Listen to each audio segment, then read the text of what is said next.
You may have noticed in my previous videos that my hood opens when I press the key fob or the phone app. It was a simple strut replacement that I did a few years ago. They are more powerful, but it just opens a hood, it doesn't close.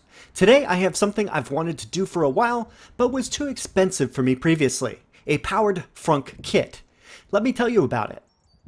Call me lucky, but I happened to be browsing on AliExpress and came across this Satonic Power Frunk Kit for my 2018 Model 3. The price was $234.53, and I used a $15 coupon, which offset the taxes of $15.19. So for a total of $224.72 with free shipping, it is quite a great deal, if I must say so. However, while editing the video today, I noticed the price went higher. It is listed at $344.31 with a $20 coupon for a total of $339.24. Not bad, but over $115 more than I paid. As usual, it takes anywhere from 3 to 5 weeks for shipping from China. Here's a peek at the end result.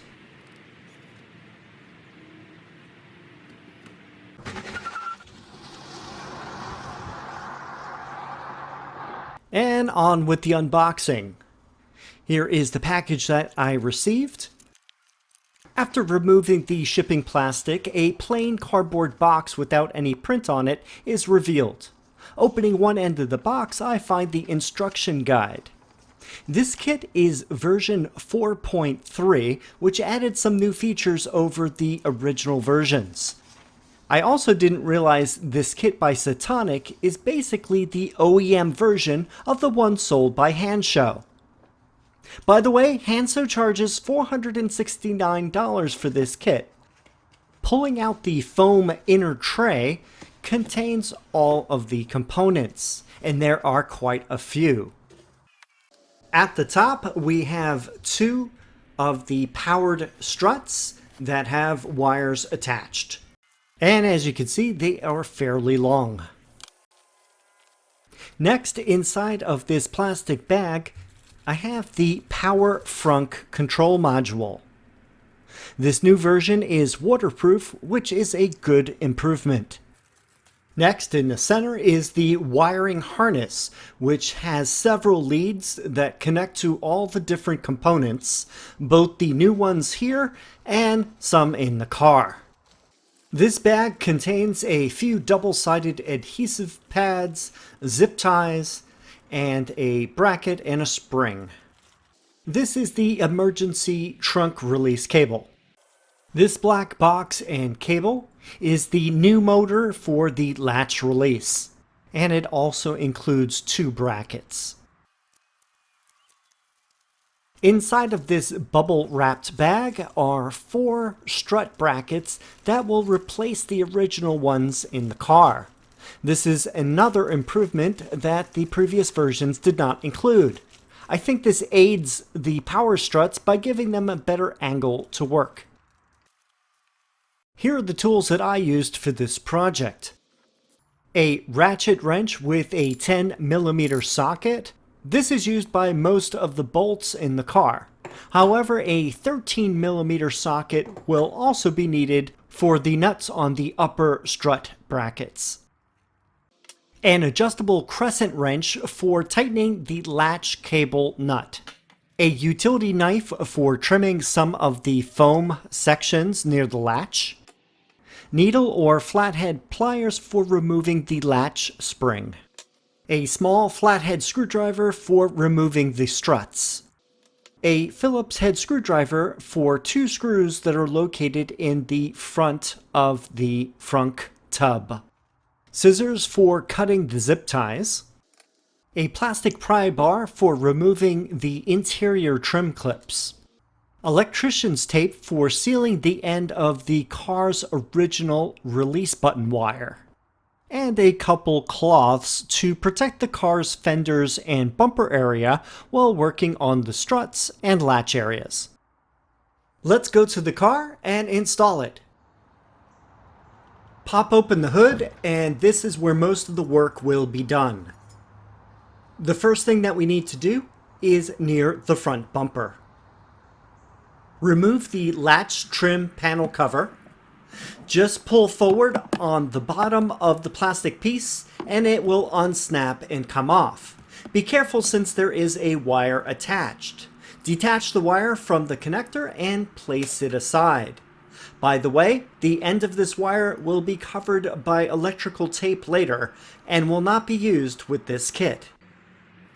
Now take off the service panel near the windshield. It just unsnaps with a half dozen connectors. Then place it aside.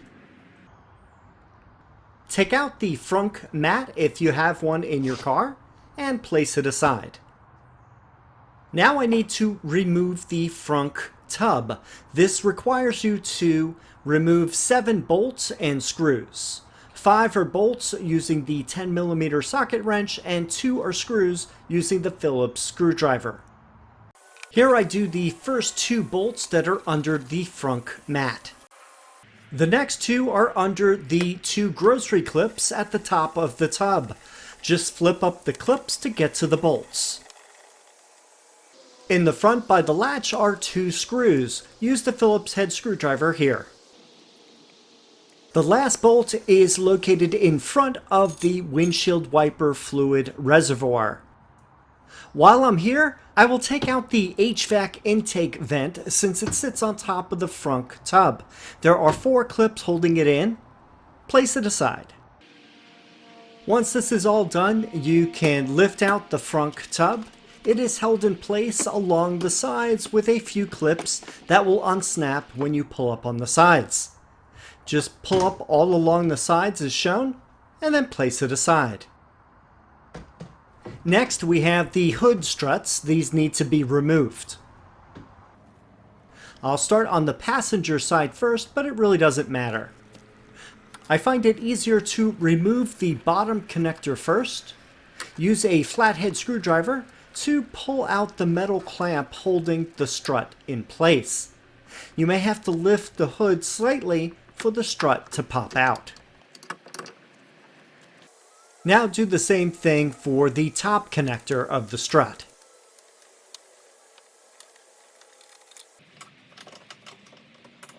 Remove the entire strut. You will not need this anymore for this project, but I would put it in storage along with the other removed items during this project just in case you need them later.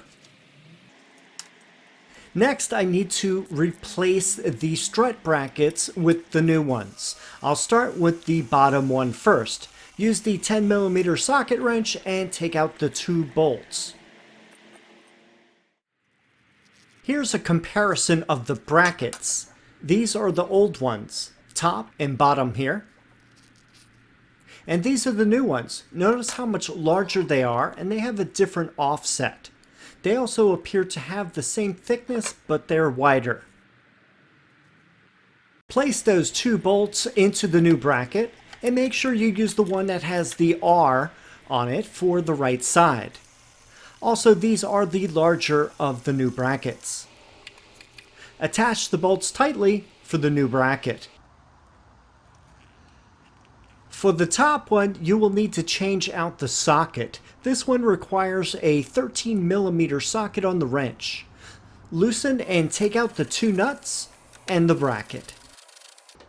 Now take those 2 nuts and use it with the new bracket. Like before, make sure you use the one that's marked R. Match up the bracket with the existing bolts, place the bracket on, and I hand threaded the nuts on. Now use the wrench to do the final tightening. I'm ready to install the power struts now. Orient the struts so that the power cable is on the bottom. Attach it to the bottom bracket first.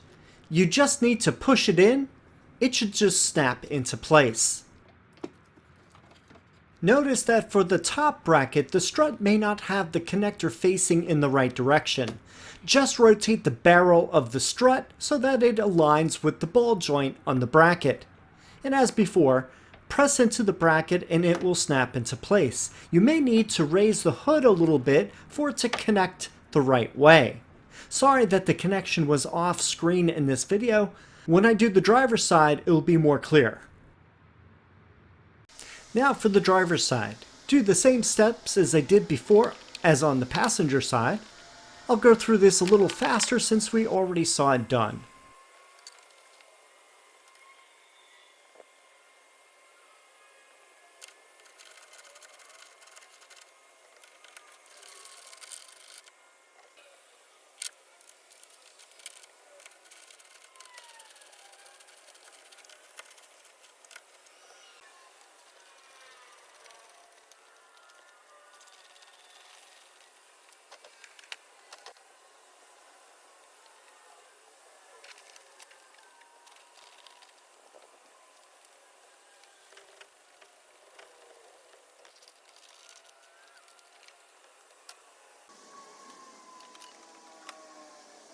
Here is a better close-up view of attaching the power strut to the top bracket.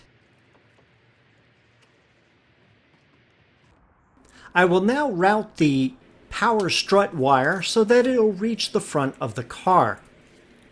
Pull up on this rubber piece and tuck the wire underneath. Fish it through and place it along the inside seam. Now it should reach the front easily and not be in the way of the tub when it's reinstalled. And I'll do the same thing for the other side.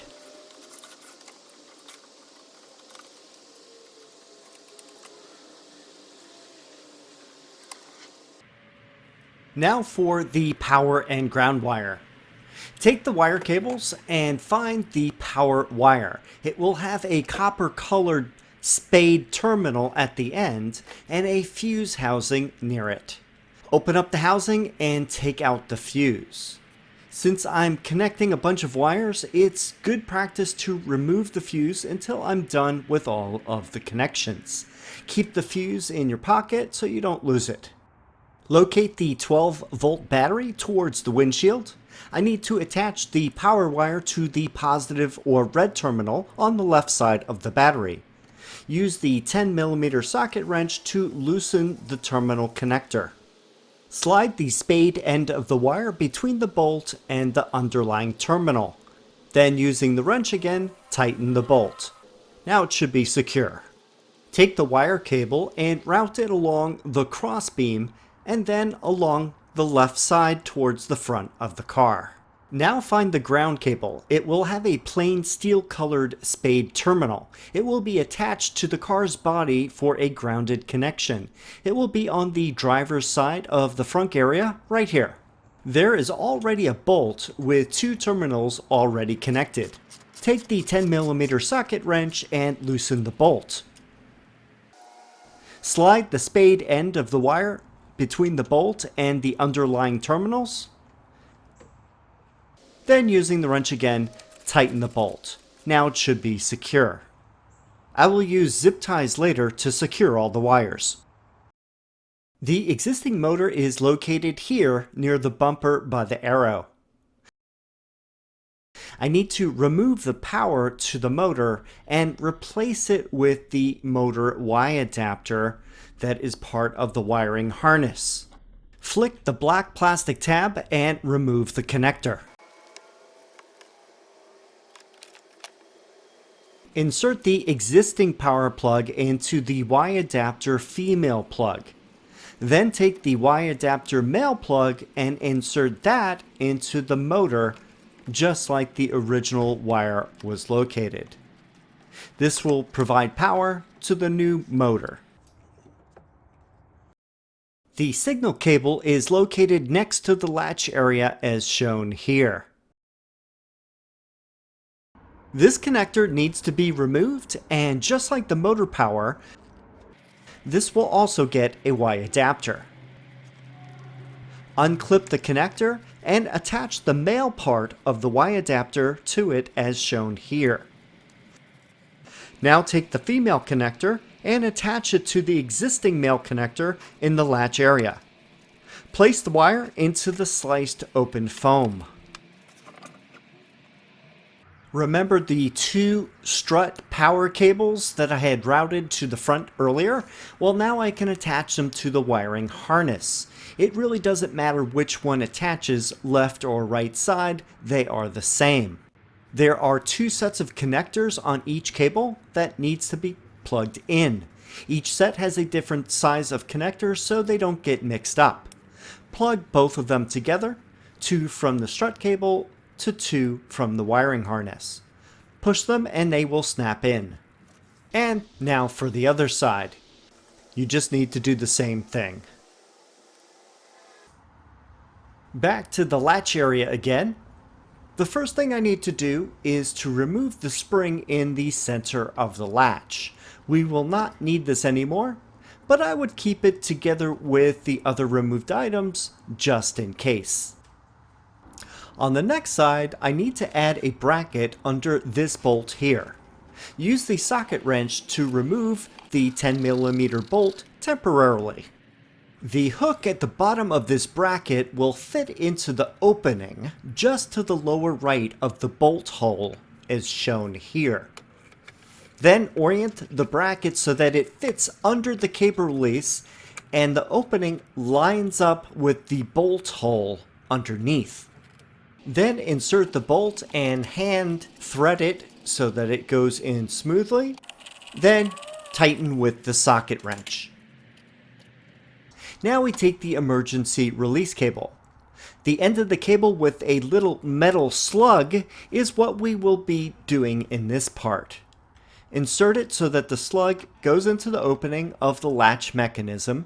It will be right next to the existing one, so it will be a little tight. Once it is in, rotate it so that it is horizontal and will not come out of the opening.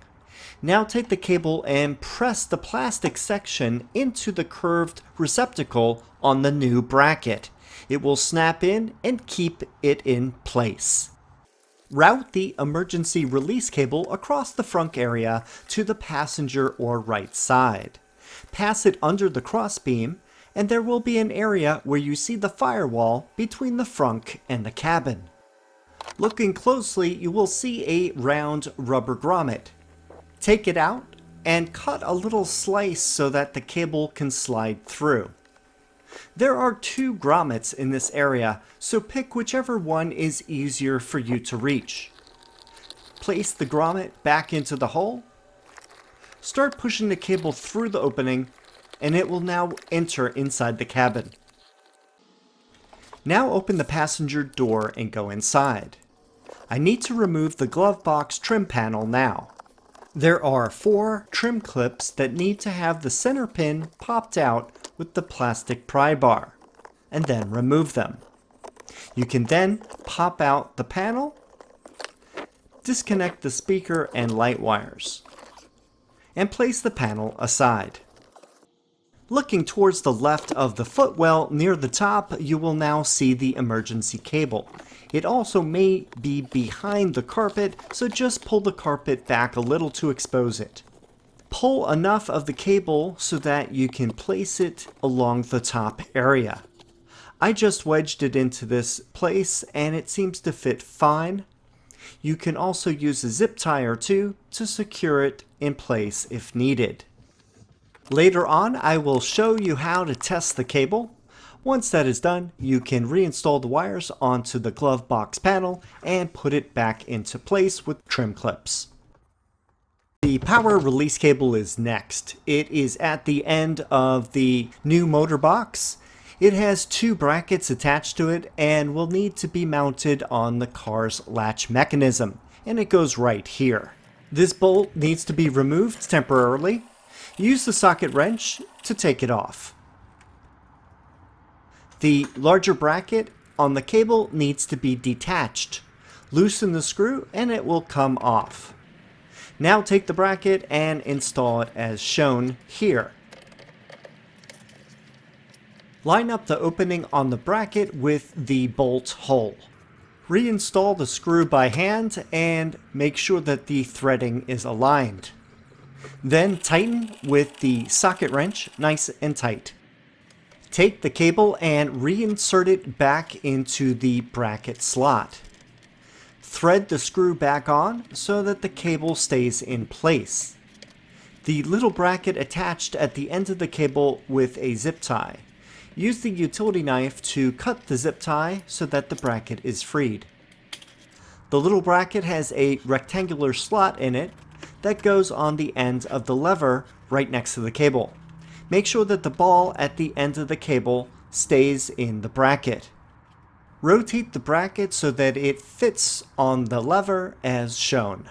Get the new spring from the kit and attach it to the location where you removed the original spring. You may need to use the pliers to help get it on easier. Now use the adjustable crescent wrench and tighten the release cable nut so that it is firmly attached. At the other end of the power release cable is the motor box. There is a wire on the harness that has a connector that fits into the power release motor box. Line up the connector so that the latch is facing the same direction as on the box.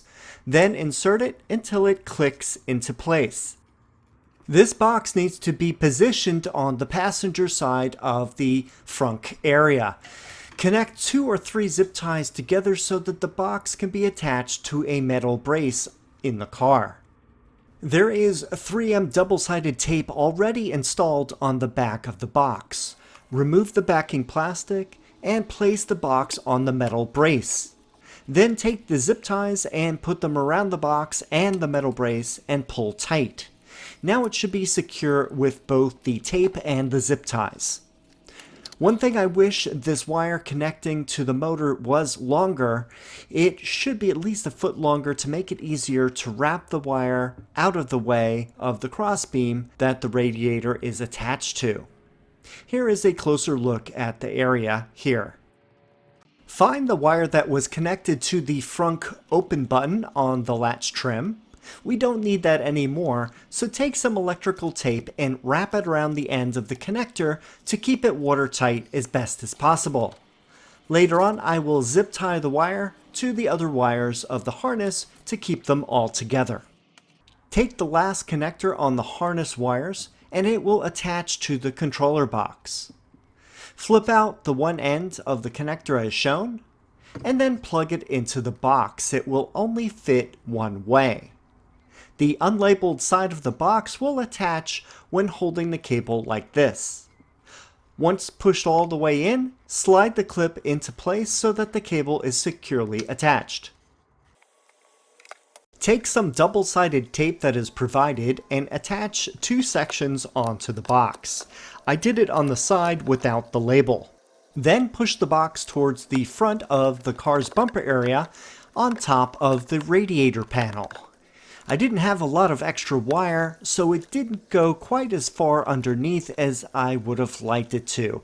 However, it should be enough to get out of the way and not interfere with the Frunk Tub when reinstalled. I just attached the first of many zip ties onto the loose harness wires in this area. And speaking of zip ties, now that all of the harness wires are connected to the appropriate parts of the kit, I can go around and arrange the wires so that they are not blocking anything or are in the way.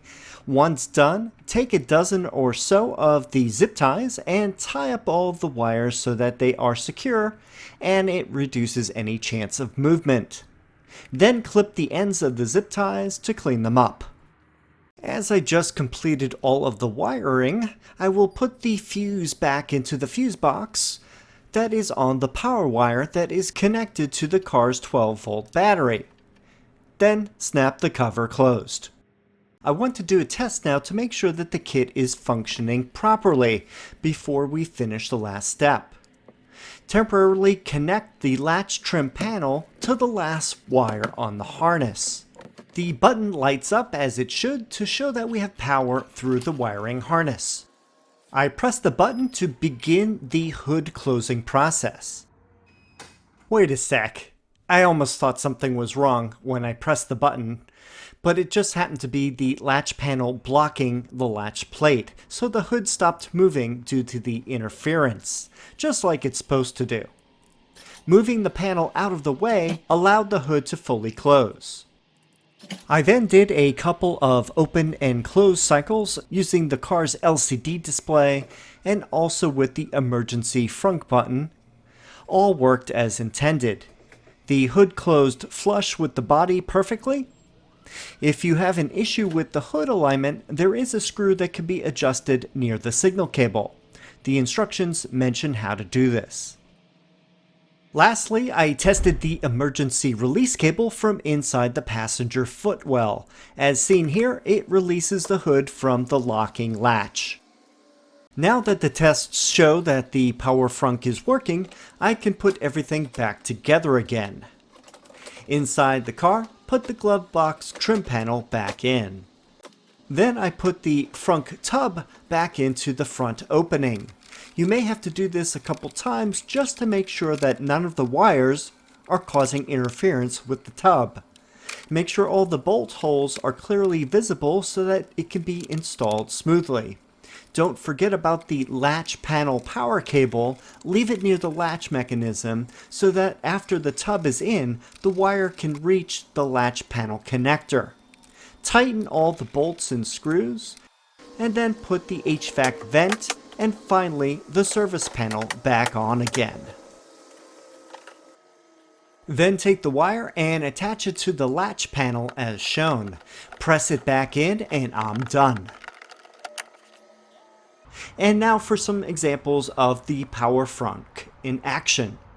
Press the Frunk icon on the Tesla phone app and it will open the hood, and again to close it.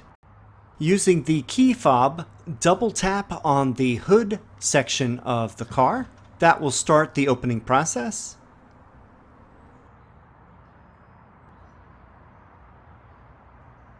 Then double tap it again to make it close.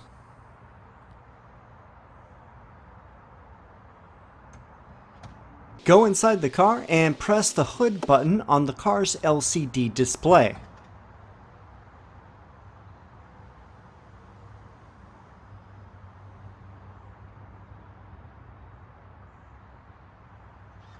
And again, if you press the trunk icon inside the car, it will start to close. I'll open it one more time so I can show you how it closes from inside the frunk.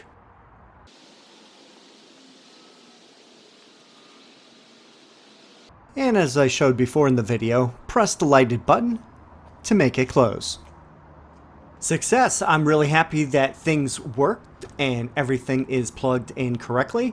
At long last, the project is complete. It usually takes me twice as long to do a job like this since the video process requires lots of camera setup and repositioning.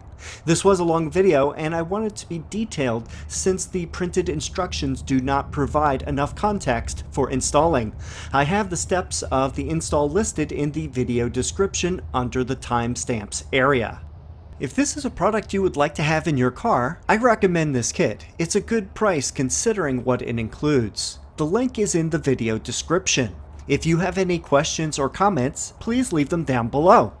Thanks for watching and I will see you in the next video.